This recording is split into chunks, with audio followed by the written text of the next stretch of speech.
오늘 본문은 누구보다도 설교자인 저에게는 무거운 본문입니다. 그래서 오늘 설교 제목은 그 크신 하나님의 사랑이라고 잡았는데 좀 한번 이 본문을 가지고 같이 한번 은혜의 세계 속으로 들어가기를 원합니다.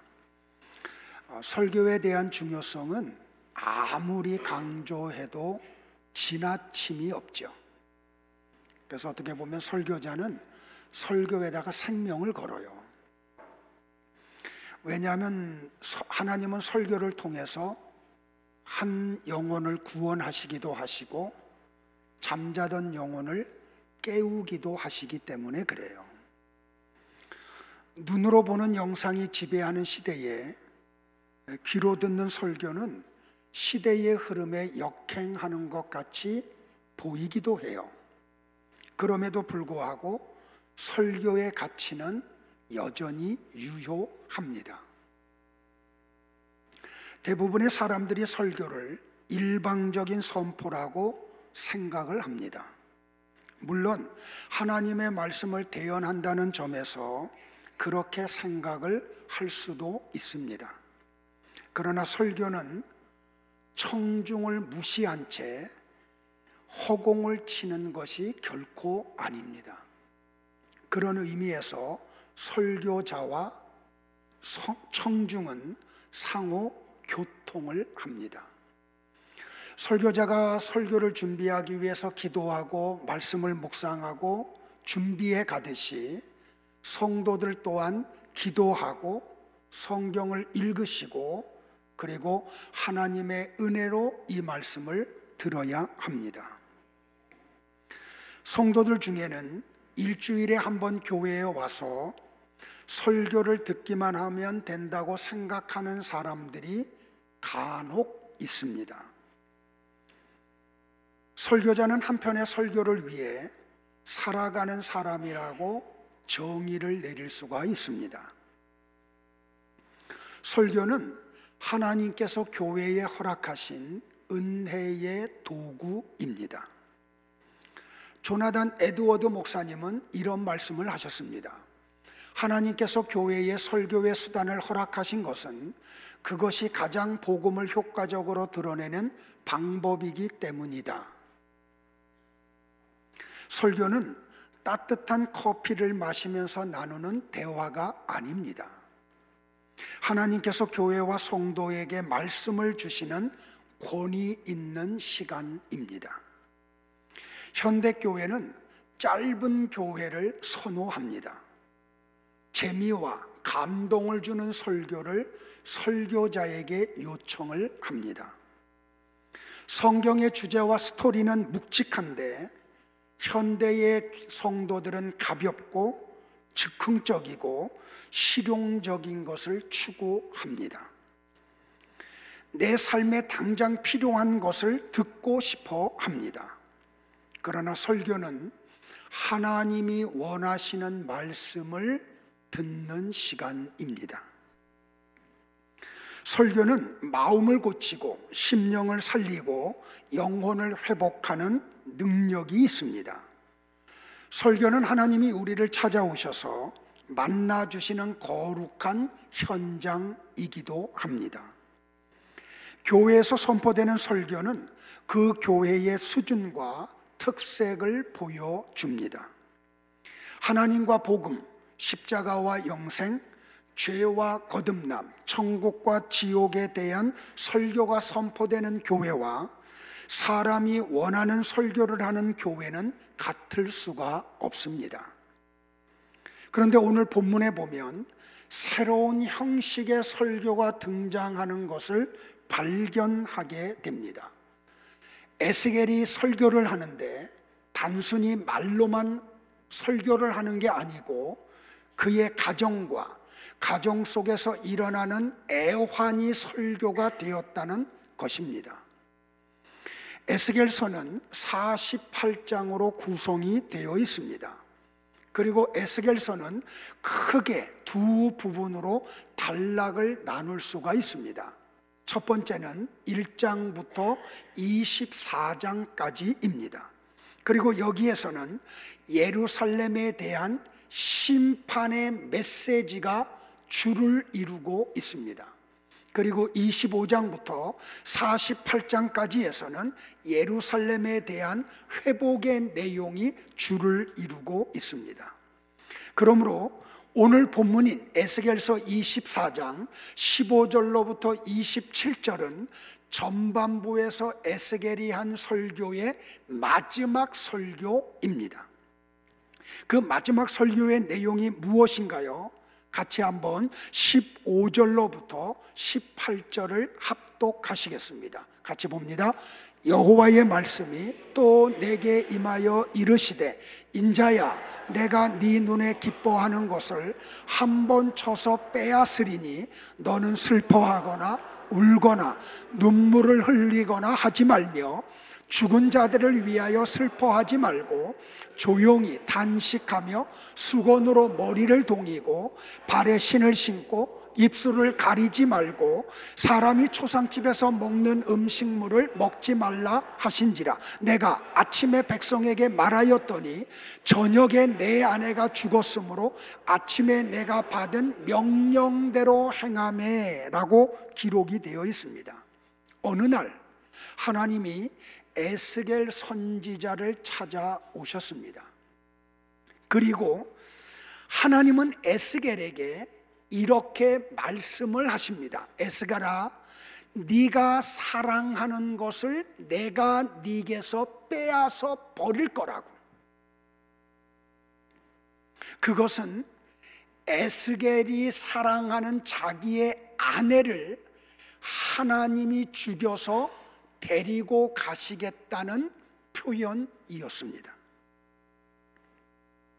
그런데 하나님이 내가 네 사랑하는 아내를 데려갈 건데 그런 일이 벌어진다고 할지라도 너는 눈물을 흘리거나 슬퍼하거나 울지 말라고 말씀하셨습니다. 에스겔에게 허락된 것은 너는 조용히 탄식하며 수건으로 머리를 동이고 발에 신을 신고 입술을 가리지 말고 사람이 초상집에서 먹는 음식물을 먹지 말라고 했습니다. 그러니까 일반적인 이스라엘 백성들 속에서 어느 가정에서 상을 당하면 상주들이 할 수 있는 것들을 하나도 하지 말라고 하나님이 에스겔에게 말씀을 하셨습니다. 사랑하는 성도 여러분들, 우리는 에스겔의 사생활에 대해서 그렇게 많이 알지를 못합니다. 우리가 알고 있는 것은 그의 아버지는 부시고, 그리고 그 아버지는 아론의 자손이며, 그래서 에스겔은 제사장이었다는 것을 우리는 압니다. 우리는 성경을 통해서 에스겔이 25살 때 바벨론으로 포로로 끌려갔고 30살의 나이에 그발 강가에서 그는 포로지에서 하나님으로부터 선지자로 부름을 받았다는 것을 압니다. 그는 22년 동안 충성스럽게 하나님의 선지자로서의 사역을 감당했다는 걸 압니다. 그리고 우리는 에스겔 24장에 와서 비로소 에스겔이 결혼을 했다는 것 정도 압니다. 그가 몇 살에 결혼했고 그의 아내와의 관계에서 자녀가 몇 명이 태어났는지를 우리는 알지를 못합니다.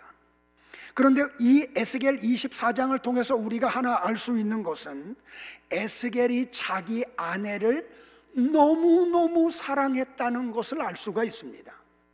왜냐하면 하나님이 에스겔의 아내를 표현하기를 네가 기뻐하는, 네 눈이 기뻐하는 것을 내가 빼앗는다고 말씀하셨기 때문입니다. 에스겔 선지자는 하나님의 말씀을 받자 포로지에 끌려온 유다 백성들을 찾아가서 그 말씀을 그대로 선포를 했습니다. 에스겔이 선포한 메시지가 뭡니까, 여러분들? 여러분, 하나님께서 내 사랑하는 아내를 내게서 빼앗아 가실 것입니다. 그리고 하나님은 나에게 슬퍼하지도 말고 울지도 말고 눈물을 흘리지도 말라고 말씀하셨습니다. 단지 조용히 탄식하며 수건으로 머리를 동이고 발에 신을 신고 입술을 가리지 말고 사람이 초상집에서 먹는 음식물을 먹지 말라고 하셨습니다. 에스겔은 유다 백성들에게 가서 그 말씀을 그대로 선포를 했습니다. 에스겔이 누굽니까 여러분들? 선지자입니다. 하나님을 믿는 사람입니다. 그는 자기의 입술을 통하여 대언되는 하나님의 말씀이 그대로 이루어짐을 알았고 믿었고 그렇게 되어지는 것을 보면서 선지자 일을 해왔습니다. 왜냐하면 하나님은 실언하시는 분이 아니시기 때문입니다. 그분은 진실하신 분이시기 때문에 선지자들에게 말씀을 담아주고 그들의 입을 통하여 대언된 말씀을 그대로 성취하는 언약의 하나님이십니다. 에스겔은 유다 백성들을 찾아서 아침에 가서 이 말씀을 대언했습니다. 지금으로 말하면 설교를 했습니다. 그러자 저녁이 되니까 그가 설교한 대로 아내가 죽었습니다. 그러자 에스겔은 하나님이 명하신 말씀을 따라서 슬퍼하지도 않고 울지도 않고 눈물도 흘리지 않았습니다. 그 모습을 지켜봤던 유다 백성들이 지금까지 에스겔을 통하여 선포되는 하나님의 말씀에 반응을 보이지 않던 그들이 하나님의 말씀에 관심을 갖기 시작을 합니다. 그래서 에스겔을 찾아오고 에스겔에게 물어봅니다. 당신이 어때서 이렇게 하시오? 당신이 우리에게 말하려고 하는 것이 무엇이라는 말이오? 에스겔의 아내의 죽음이 포로로 끌려온 유다 백성들로 하여금 하나님의 말씀에 관심을 갖게 했고 귀를 기울이게 했고 발을 움직이게 했고 질문하게 만들었습니다. 에스겔 아내의 죽음은 이스라엘 백성들에게 하나님의 뜻을 알리고자 하는 섭리였던 것입니다. 그런 의미에서 에스겔의 아내의 죽음은 이스라엘 백성을 위한 제물로서의 죽음이었습니다. 에스겔 선지자가 지금까지 하나님의 말씀을 대언했음에도 불구하고 이스라엘 백성들은 그 말씀에 반응을 하지를 않았었습니다. 그런데 이 메시지 앞에는 반응을 하기 시작을 합니다. 하나님께서 내 아내를 데려갈 것이라고 말씀하셨습니다. 에스겔이 아침에 선포를 했는데 저녁에 되어서 하나님이 에스겔의 아내를 정말로 죽이셨습니다. 이것이 백성들의 관심을 끌었던 것입니다. 그때서야 이스라엘 백성들은 에스겔을 찾아와서 이것이 무슨 뜻이냐고 물어보기 시작을 합니다. 하나님이 왜 이런 일을 행하셨습니까?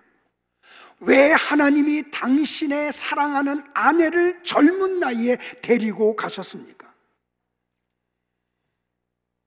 에스겔 선지자의 아내의 죽음은 이스라엘 백성들에게 하나님이 마지막으로 선포하는 메시지였던 것입니다.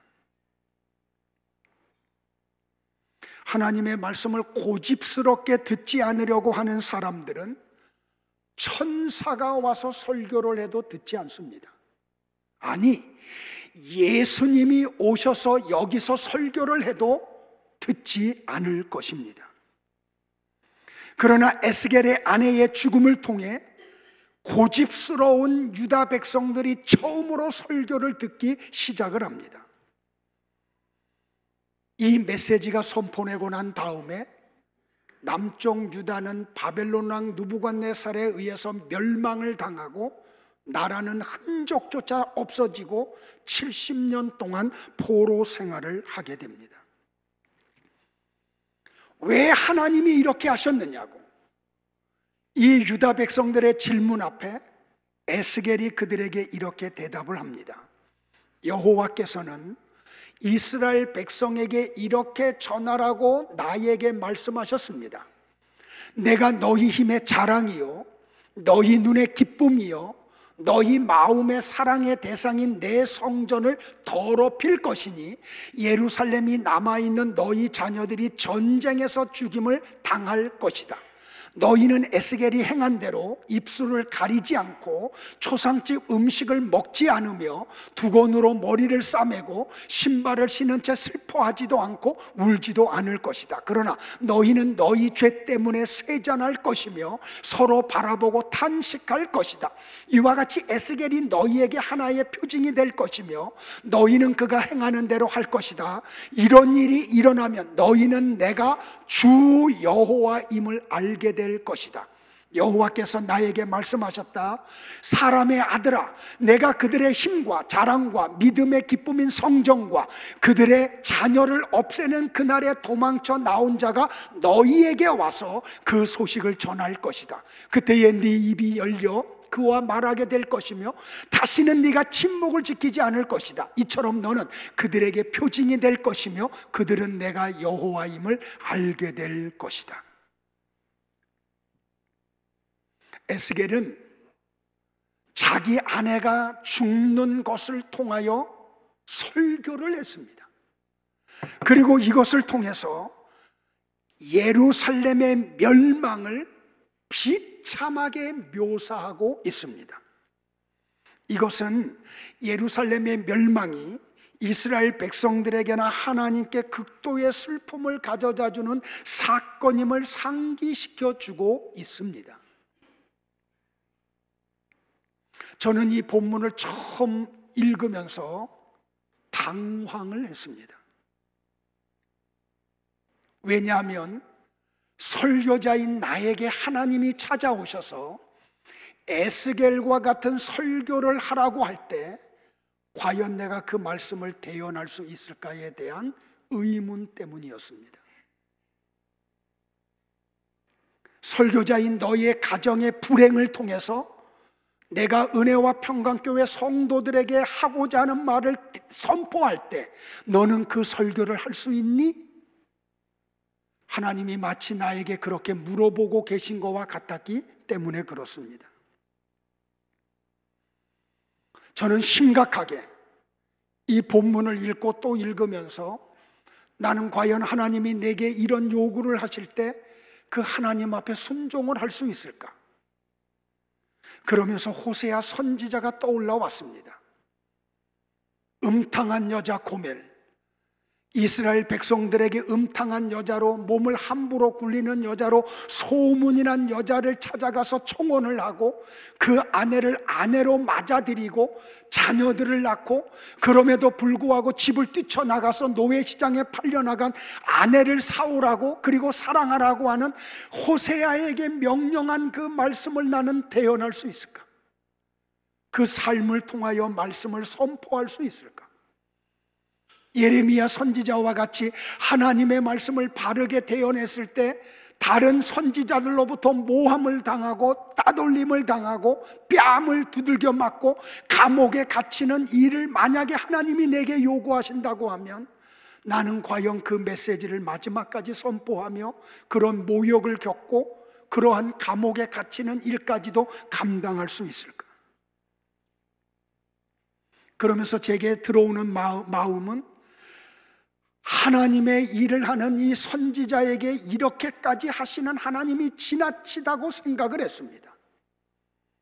이 길이 눈물 없이 갈 수 없는 길인데 그 길을 순종하고 가고 있는 선지자에게 찾아와서 내가 네 아내를 데리고 갈 건데 그것이 설교다. 너는 백성들에게 이걸 선포해라. 그리고 그렇게 이루어지는 것을 나는 하나님이 좀 지나치다고 생각을 했습니다. 그래서 책상에 앉아서 이 본문을 읽고 또 읽고 또 읽고 또 읽었습니다. 그런데 이 하나님의 말씀인 에스겔서 24장 15절부터 27절을 읽으면 읽을수록 하나님이 지나치시다는 생각은 자꾸 퇴색해지고 이스라엘 백성들을 향한 하나님의 사랑의 크기가 얼마나 크다라고 하는 것을 발견해 가기 시작을 했습니다. 그렇습니다. 사랑하는 성도 여러분들, 이것은 하나님의 지나친 요구가 아니고 유다 백성들을 향한 하나님의 사랑의 크기가 얼마나 크다라고 하는 것을 보여주고 있는 하나님의 사랑의 표현이었던 것입니다. 에스겔의 선지자의 아내의 죽음을 한 주석가는 이렇게 주석을 했습니다. 이것은 이스라엘 백성에게 하나님의 소리를 듣게 하시려는 하나님의 안타까운 자해 행위였다.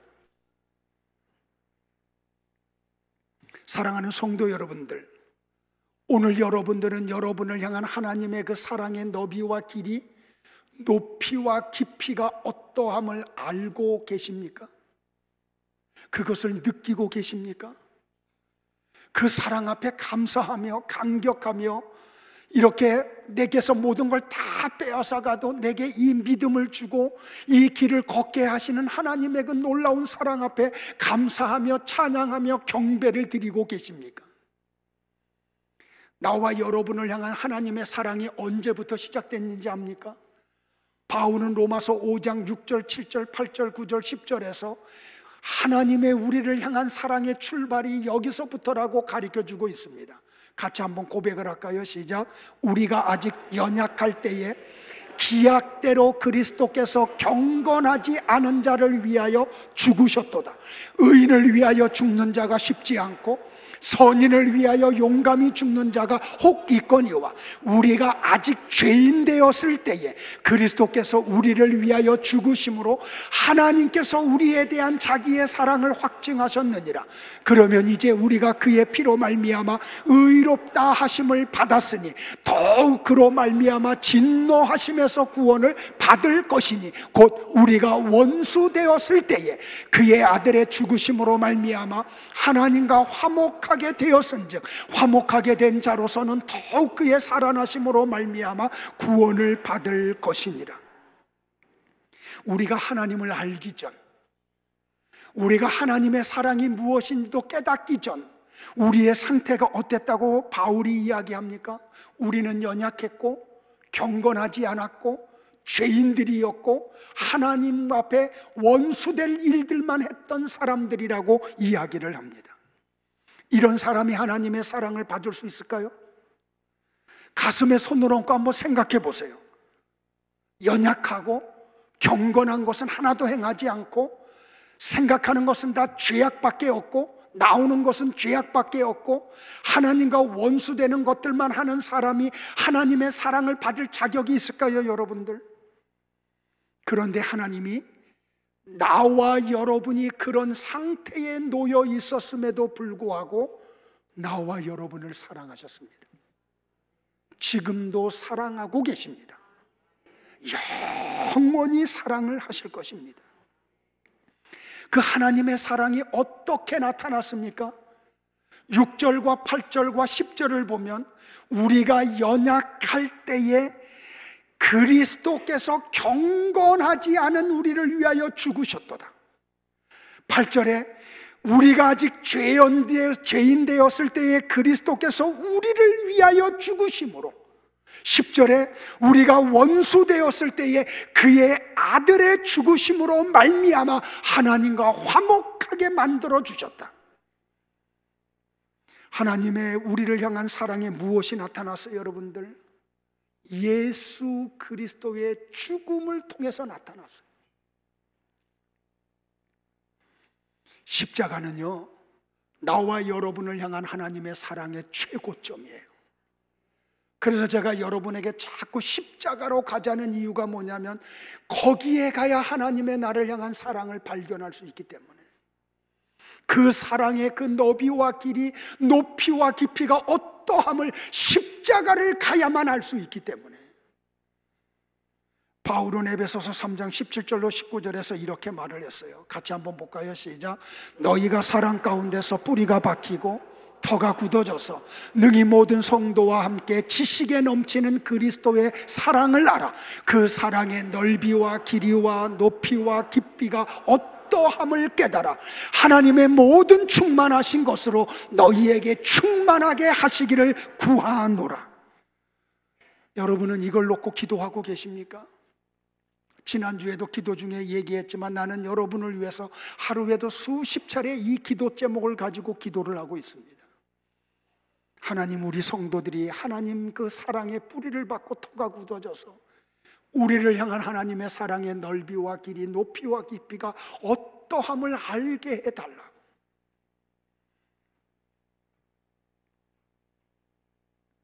바울의 기도는 이 내용이죠.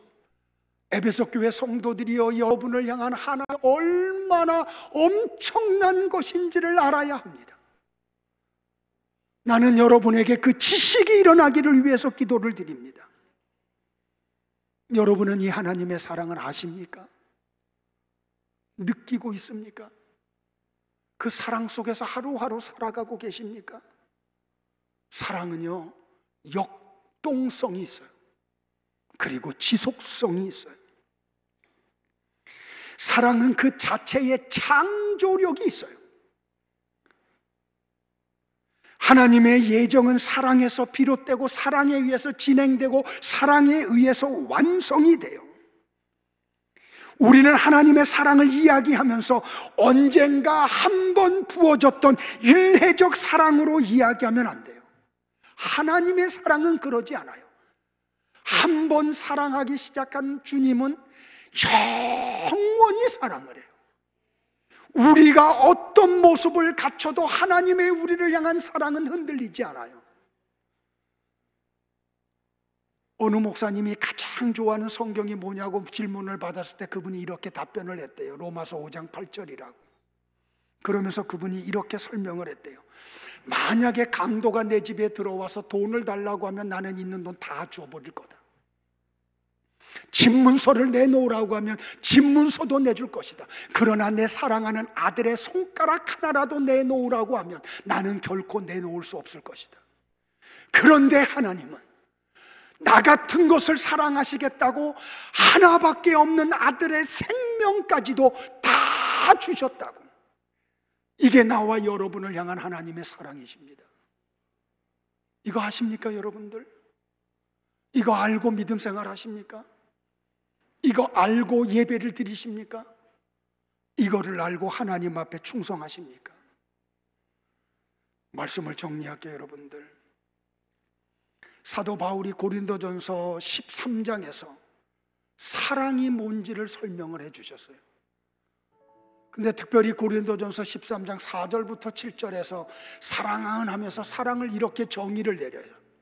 사랑은 오래 참고, 사랑은 온유하며, 시기하지 아니하며, 사랑은 자랑하지 아니하며, 교만하지 아니하며, 무례히 행하지 아니하며, 자기의 유익을 구하지 아니하며, 성내지 아니하며, 악한 것을 생각하지 아니하며, 불의를 기뻐하지 아니하며, 진리와 함께 기뻐하고 모든 것을 참으며 모든 것을 믿으며 모든 것을 바라며 모든 것을 견디느니라.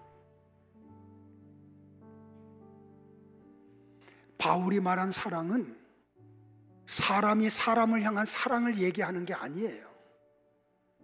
하나님의 우리를 향한 사랑이 무엇인지를 이야기하고 있는 거예요. 그걸 어떻게 알 수 있어요, 여러분들?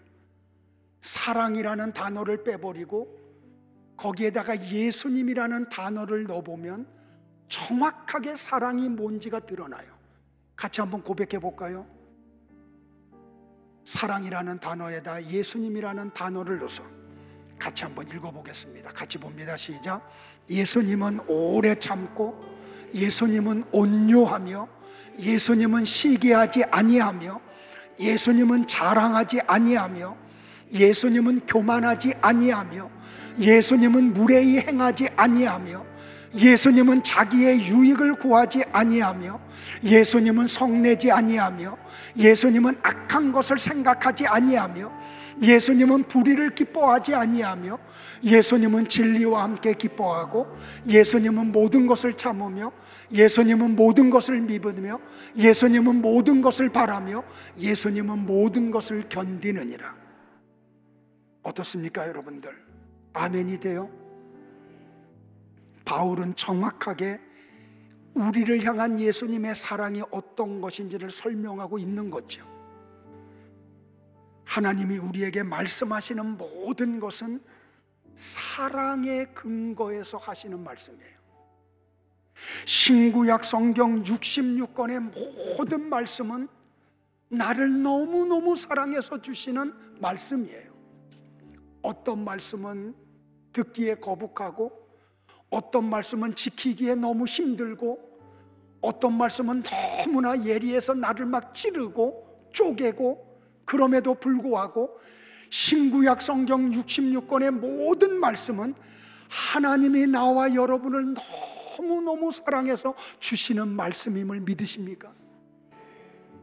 그래서 이 말씀이 들어와서 아파도 이걸 받아들여야 돼요. 왜? 하나님의 사랑이기 때문에. 이 말씀이 들어와서 나를 찌르고 나를 쪼개도 그래도 우리는 또 이 말씀 속으로 들어가야 돼요. 왜요? 나를 너무 사랑하셔서 하나님이 하시는 말씀이기 때문에 그래요. 브레넌 매닝스라고 하는 분이 이런 표현을 했어요. 우리는 우리에 대한 하나님의 심정이 우리와 같다고 생각해서는 안 된다. 우리는 우리를 향한 하나님의 불가항력적인 은혜와 사랑을 받아들여야 한다. 우리의 죄와 잘못에도 불구하고가 아니라 바로 그런 우리를 하나님이 사랑하시는 것이다. 하나님은 우리의 악을 용인하시지 않으시지만 우리 안에 악이 있다고 해서 하나님의 사랑을 감소시키지 아니하신다. 우리가 하나님의 긍휼을 받아들이지 못하고 우리를 사랑하지 못하는 이유는 나 자신에 대한 나의 기분 때문이다.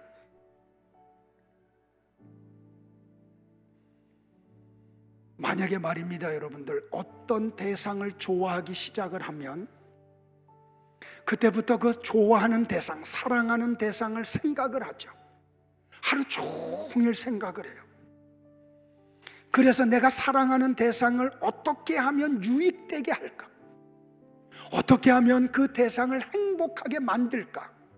그걸 고민하죠. 예를 한번 들어보면, 제가 강아지 한 마리를 키워요. 근데 내가 이 강아지를 좋아하기 시작을 하니까 이 아이에 대해서, 이 강아지에 대해서 연구하기 시작을 해요. 어떤 걸 좋아하나? 어떻게 해주는 것을 얘가 좋아하나? 그래서 여행도 오래 못 가요. 얘가 혼자서 슬퍼하는 걸 알기 때문에.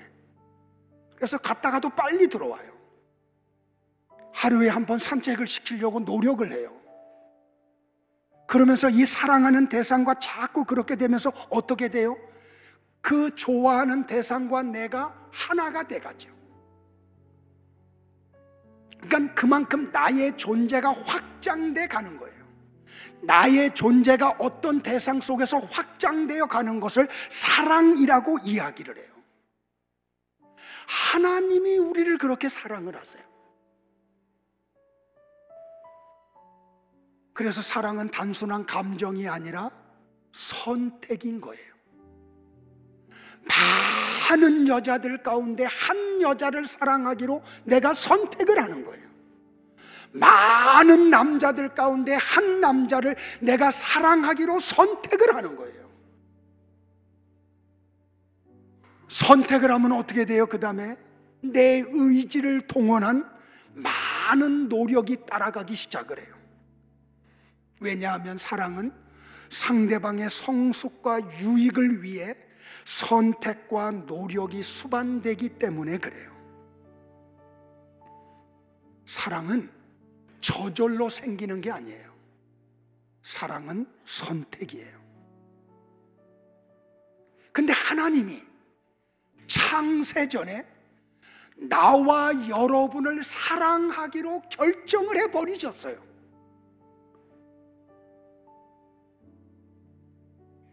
우리에게서 어떤 하나님이 사랑할 만한 근거나 조건이 있어서가 아니에요. 우리가 태어나기도 전, 어머니의 태중에 지음을 받기도 전, 아니 우주와 만물을 창조하기도 전부터 하나님은 나와 여러분을 사랑하기로 결정을 해버리셨어요. 뭐가 조건이 있어서 사랑하시는 게 아니에요. 우리에게서 어떤 아름다움이 있어서 사랑하시는 것도 아니에요. 그렇게 선택을 하신 후에 하나님은 나와 여러분에게 관심을 집중하세요. 72억 명이 넘는 사람들이 우글거려도 하나님은 정확하게 사랑하는 여러분을 아시고 눈길을 거두지 아니하시고 당신의 사랑을 쏟아 부어주세요. 이것을 다윗이 발견을 하죠. 그래서 그가 시편 139장 1절로 4절에서 그런 하나님의 사랑에 대해서 이렇게 표현을 해요. 우리의 표현이 되기를 바라요. 같이 볼까요? 여호와여, 주는 나를 살피셨으니 나에 관한 모든 것을 알고 계십니다. 주께서는 내가 앉고 일어서는 것을 아시며 멀리서도 내 생각을 꿰뚫어 보시고 내가 쉬는 것을 다 보고 계시며 나의 모든 행동을 잘 알고 계십니다. 여호와여, 주는 내가 말하기도 전에 내가 할 말을 다 아십니다. 믿으십니까, 여러분들? 크리스마스가 되면은 교회 학교 아이들이 발표를 하죠. 그러면 많은 부모들이 교회에 와요. 저는 그때마다 아주 신비로운 현상 하나를 발견을 해요. 그게 뭔지 아세요? 여기에 몇 명의 아이들, 몇십 명의 아이들이 와서 찬양을 하고 율동을 해도 모든 부모들은 자기 아이만 쳐다봐요. 다른 아이 절대 안 봐요. 그리고 자기 아이를 영상에 담으려고 사진을 찍기도 하고 동영상을 찍기도 해요. 저는 그 모습을 볼 때마다 뭘 발견하냐면, 아, 우리를 향한 하나님의 모습이 저렇겠구나. 어떤 누구에도 관심 없어요. 하나님이 사랑하기로 창세전에 이미 결정해 버린 여러분만을 보세요. 여러분에게 관심을 가지세요. 우리 하나님은 여러분에게 집중을 하세요. 그리고 우리의 모든 걸 다 아세요. 앉고 일어서면 아세요. 일하고 쉼을 아세요. 내 마음의 생각이 뭔지를 하나님이 다 아세요. 이 하나님을 찬양하지 않으실래요? 이 하나님에게 영광을 돌리지 않으실래요, 여러분들? 저는요, 여러분들 죄송한데요, 어느 순간이 되면 왜 하나님은 나만 사랑하시지? 그런 생각이 들 때가 있어요. 저만 그럴까요? 여러분도 다 마찬가지죠. 왜 하나님은 나만 이렇게 사랑하시지? 어떤 때는요, 하나님이 내게서 정말 내가 귀하게 여기는 것을 뺏어가세요. 내가 원하는 것을 주시지 않으세요. 그것 때문에 성질도 나고, 그것 때문에 아파도 하고, 그것 때문에 눈물도 나요. 그런데 그 모든 것이 나를 향한 하나님의 사랑임을 어느 날 알게 돼요. 그래서 고백을 해요. 눈물을 흘리면서 말이에요. 하나님은 나를 너무 사랑하시는구나. 왜 나를 이렇게 사랑하시지? 내가 나를 봐도 못마땅할 때가 너무 많은 걸 알잖아요. 이렇게 지저분하고 이렇게 더럽고 이렇게 악한 나를 왜 하나님이 그렇게 사랑을 하시지? 특별히 구약의 아가서를 읽을 때 말이에요.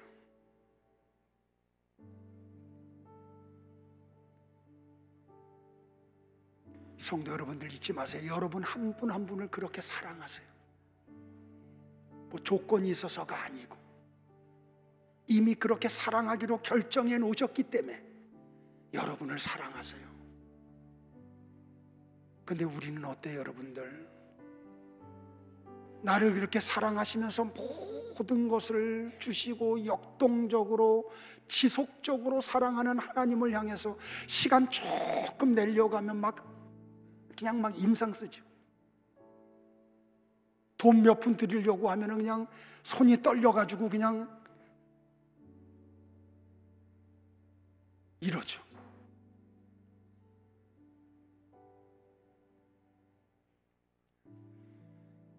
사랑하는 성도 여러분들, 잊지 마세요. 이 사랑 안에 거하기를 축복을 해요. 이 사랑 안에서 주님을 찬양하고 경배하는 하나님의 자녀들이 되기를 주의 이름으로 축복을 합니다.